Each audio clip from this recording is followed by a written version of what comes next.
Welcome to Thinking Aloud. We are here today with a special guest, Caroline Levine, who is professor and chair of the English department at the University of Wisconsin at Madison. She's a specialist in Victorian literature with a particular interest in the relations between art and politics. She's the author of a really terrific new book called Forms, subtitled Whole Rhythm Hierarchy Network, which was published this year by Princeton University Press. And she's the guest of our Humanities Center annual symposium. So Caroline, welcome to BYU. Thanks, it's so great to be here. It's great to have you here. I want to ask you, this book Forms, I saw it advertised first about a year ago, and I thought, what an interesting book. Now, forms in literature typically involves such structuring patterns as, for example, stanzas or chapters, first or third person narrative voice, units that help organize an experience of reading and interpretation. And sometimes it also can designate generic forms, a detective novel versus a Bildungsroman or something like this.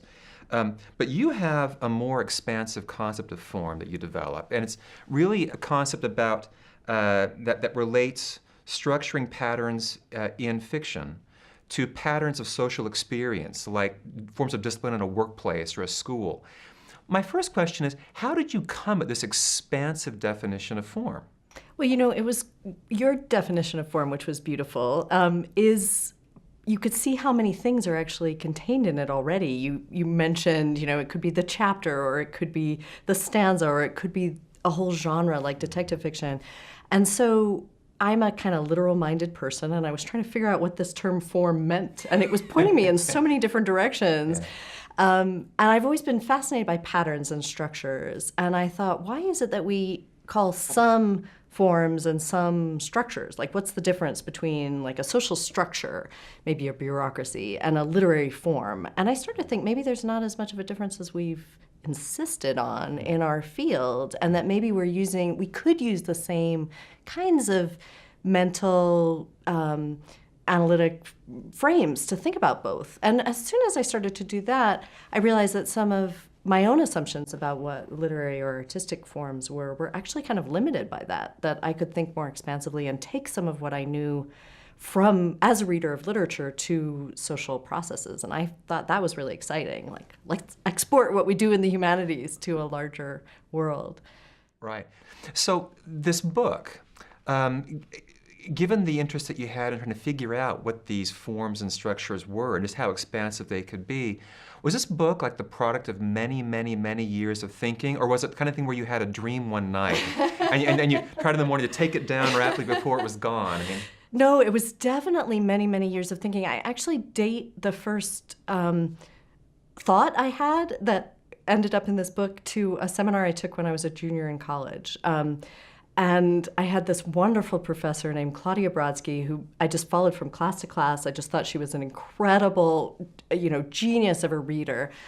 And she said, it was kind of an offhand comment, and she said, language is like architecture. We live in it all the time, and we don't notice it until it draws attention to itself, like when it's especially ornamental. And I thought, oh, that's true. It's like we're living in these structures, right? So from the time I was a junior in college to now, which I'm not going to say how many years that is, I've been trying to figure out that story.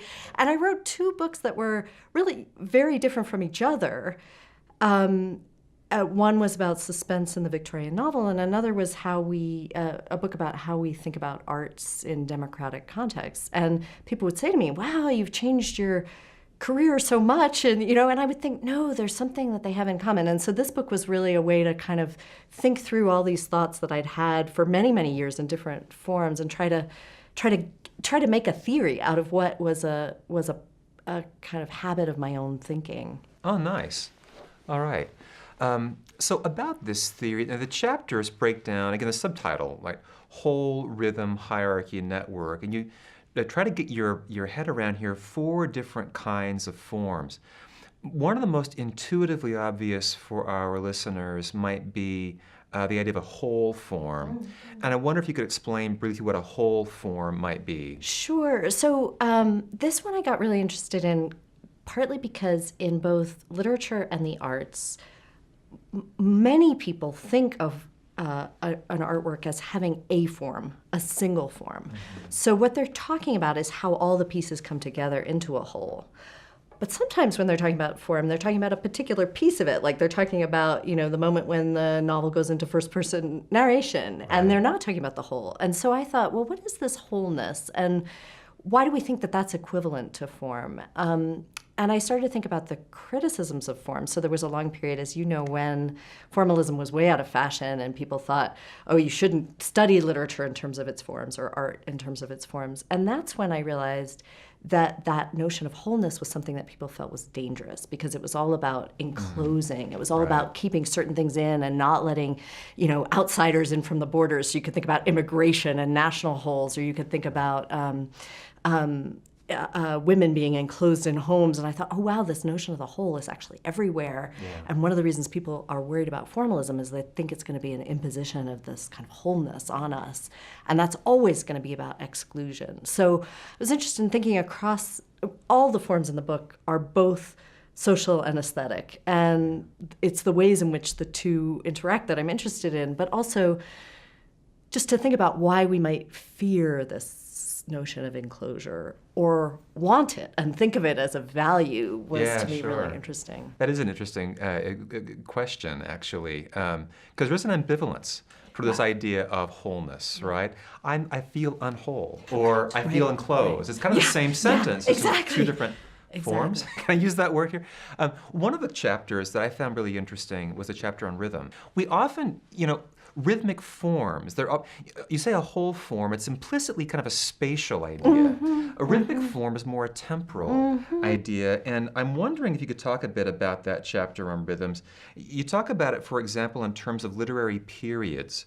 And you make the really interesting point that we literary scholars live in multiple periods at once, which I thought was great. Can you explain what a rhythmic form is and how it relates to literary periodization? So rhythm was one of those that came kind of late in my thinking, and I thought, there's all these forms that don't fit that notion of the whole, and rhythm is one of them. It could go on forever. And we think of rhythm as being often like natural and embodied. We have rhythms of our hearts. We think about dance as a kind of natural rhythm, that there's a way in which rhythm feels like it's not imprisoning the way that wholes and enclosures are. So I thought, okay, so here's a form that's liberatory, right?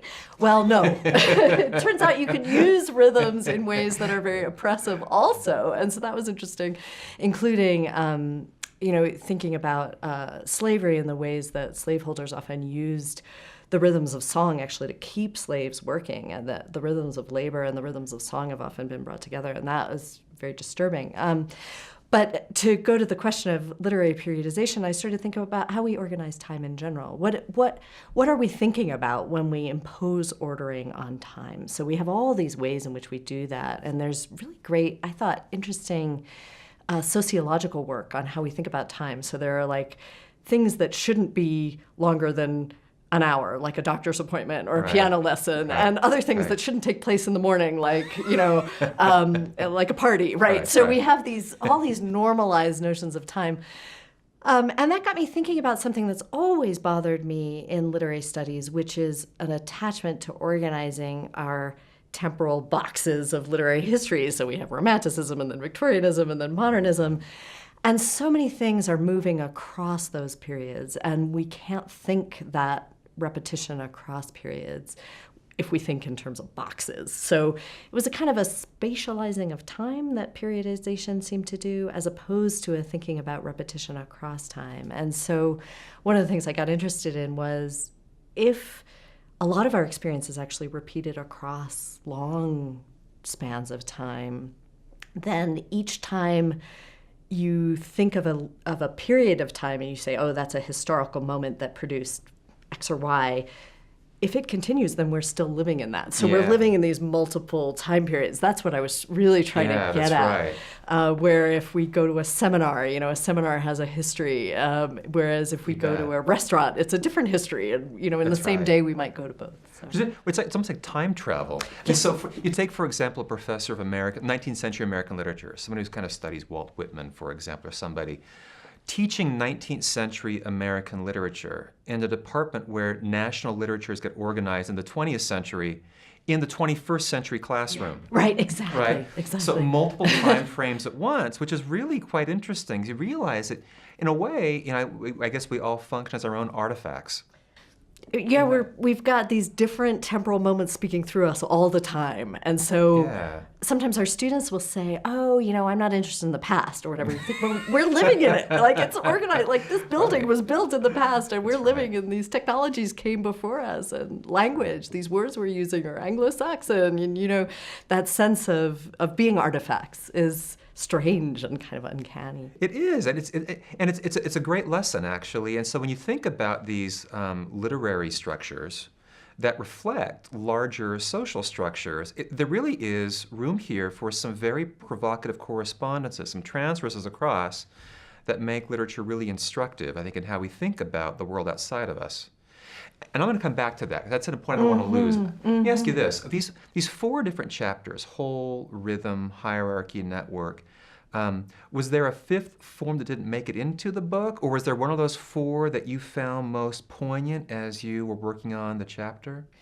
That's a great question. I think there are lots of forms that aren't in my book. There was none that was quite as... I was trying to find forms that had lots of political weight and also were interesting to people in literature and the arts and had been part of our discourse for a long time. And there was no 5th one that didn't make it in for that. The one that's oddest in a way and that I'm in some sense most attached to is the network, because that's the one that's least often considered a form in literary studies or in art history. And so kind of trying to argue for it as a formal principle that we should be paying attention to meant reading in network theory and trying to study how networks operate. And instead of just thinking about them as big sprawls, which is what I think we're most likely to use it as a metaphor and to say, oh, everything's networked. But I was interested in actually thinking about it formally. So I'm very attached to that chapter. Yeah. Okay. Well, it's a very fine chapter, and you make a very good, I think, case for the relevance of networks to literary study, not just in terms of where we do see them often in digital humanities, for example, but how they're present actually in other kinds of literary structures that we've inherited. One point you make early on in the book is that you point out where literary studies has kind of been. I mean, if you go back a couple generations, there's a real fascination with formalist readings, kind of closed structures, understanding sort of works as entire entities unto themselves.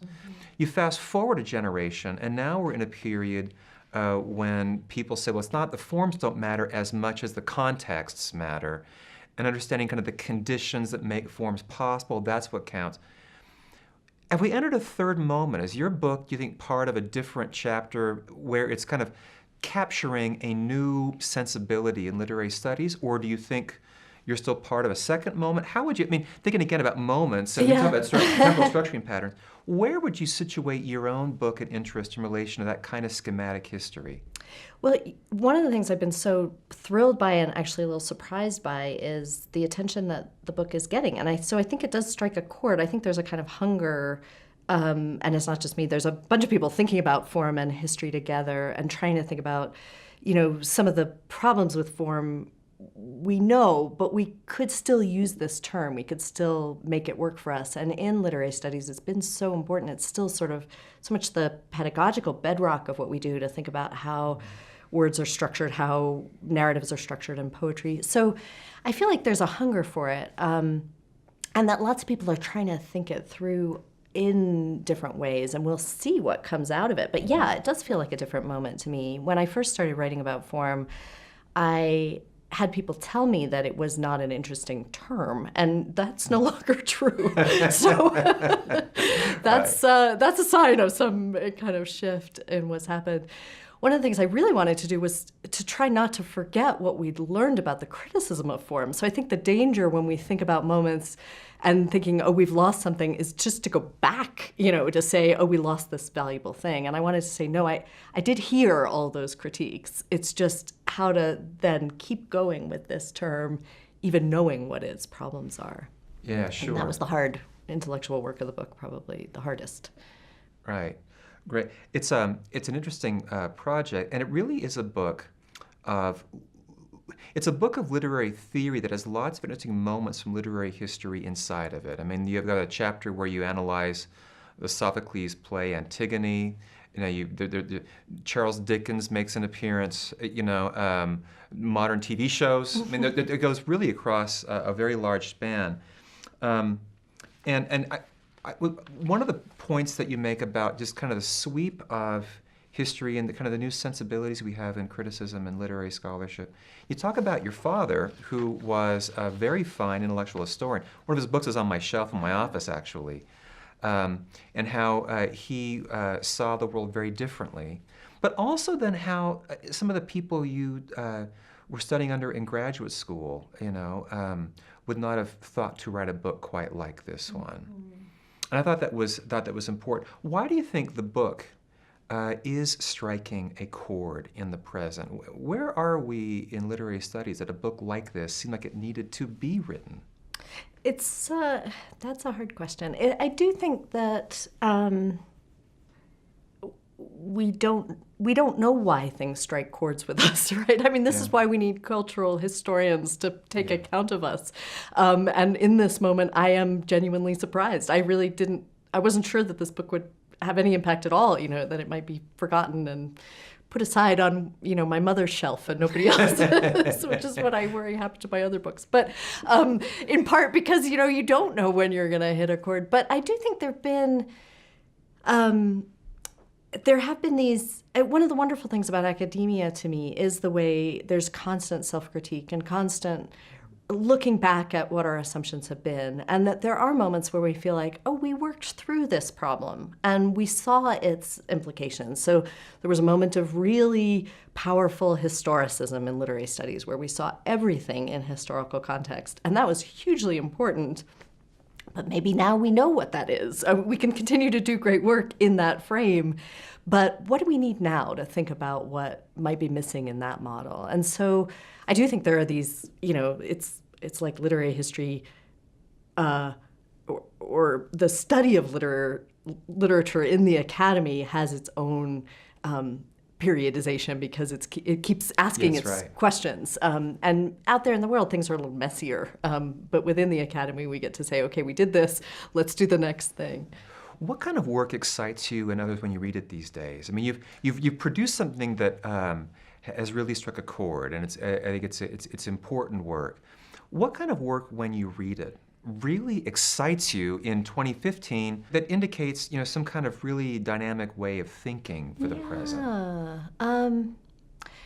What I'm drawn to most these days, I think, is always work that has big consequences in it. I feel like I hungered for that for a long time, for work that made big claims. And a lot of what we're taught to do in academia is to make smaller claims just because we want to be really rigorous. But there have been some books lately and some movements. So the historians started to talk about big history, and that was a little bit controversial. And I understand that there's two sides to that, and I'm not really involved in that debate. But there was that sense of let's make big claims where academic work does connect to the things that we care about in a larger frame, and make sure that we're not just being antiquarians or just thinking in terms of adding little bits of knowledge. So there's a lot of different kinds of work that does that, but I'm increasingly drawn to world literature in the frame of thinking globally about literature, because national frames have always seemed to me to be very narrowing. And the people who do world literature, none of them are experts. And so they have to ask questions that aren't about going deep, but about thinking about making connections across different parts of the planet, and often without the linguistic knowledge that they should have, but they're still going to try to think globally anyway. Right. That's an interesting way to put it, right? That the people who are, the experts in world literature aren't experts in the way that the experts in national literatures are experts. Yeah. It's a different way of thinking about the entire set of questions about what constitutes literary study. About sort of things that make broad claims, one of the things I think you would like literature to do, and one of the things that you would like your book to be able to do, is to do some kind of social or political labor, to make a point that things we study in literature can make an impact on things that are social. If nothing else, help us think more clearly about what's social outside of ourselves. What kind of work do you think your book does or might do or might inspire others to be able to do? What kind of thinking? This really gets at a long-standing kind of crisis of my own, and I think a lot of professors in the humanities, where we want our work to do work in the world, and we're not quite sure how or whether or when it does that. And so it has been for me, this is the book where I feel like, okay, I kind of understand how I could take this into the world. And in fact, one reason I agreed to become a department chair in my own department was that sense of, okay, I'm making a claim about how we make things work more justly by paying attention to forms. So I'm going to pay attention to the forms of distribution and arrangement in my own department and make sure things are fair and make sure that we have processes that guarantee fairness. That's the kind of thing I've been thinking about. And so trying to take the insights from the literary into the world beyond the literary has been actually just trying to do it in a kind of daily way has been a challenge to me, and trying to think intellectually about the institutions that we live in and to reflect on them, not as necessarily there's a world outside the university that's where real political impact is, but even within the university, there's lots of politics, and we can think about what we know in literary studies and bring that to the universities where we live. But the other thing I was going to say is that I really have been trying to think about forms of sociability or connectivity or collectivity that might be different from the ones that we take for granted as political engines. You know, how do we actually make political change? Let's say you and I agree that there should be something done in this country about climate change or race or any of those things. How would we make that happen? What forms would we use? And so does literature have some resources for us for thinking about how collectivities are possible or where they break down or how we might imagine ourselves as one or as many, and how do we think that in a way that preserves our integrity, doesn't make you and me the same, but allows us to work together. So, you know, I'm trying to think these things, and then how to take those beyond the university is the next question. And one of the things I've been doing is working a lot with K-12 teachers and thinking about the teaching of literature in the high school classroom and how our traditional notions of expertise might actually be kind of mystifying literary texts for high school students, and that using a notion of form like mine might actually give them access in a way that's simpler, actually, and more accessible to everybody, more open to everybody. So trying to think about the high school classroom, and then I've been writing op-eds about public education and trying to think about that form. So I have a lot to kind of, I've been trying out, and that's the kind of task now for me, is to try to figure out what that looks like. Yeah, great. And what you said, I think, about trying to figure out how forms of connectivity and collectivity work, how if we agreed that we felt we needed to do something about some kind of important issue of the day, how that would happen. That seems especially important in a moment when there's so little faith in the political process as it's been traditionally conceived. I mean, Congress's approval ratings just all-time lows, you know, and there's this general cynicism about that. And so to pose the question, okay, well then, how might things work? Mm-hmm. That way, sure, traditional ways, all right, but what other ways do exist? And I do think that's a question being posed more earnestly across the humanities. Mm-hmm. Do you see your sensibilities about this sort of shared by colleagues, whether at your institution or institutions across the country, more efforts to try to either work, whether it's working with K through 12 teachers or service learning projects, or inspire a different kind of way of writing by way of collective groups? I mean, do you see this happening more frequently?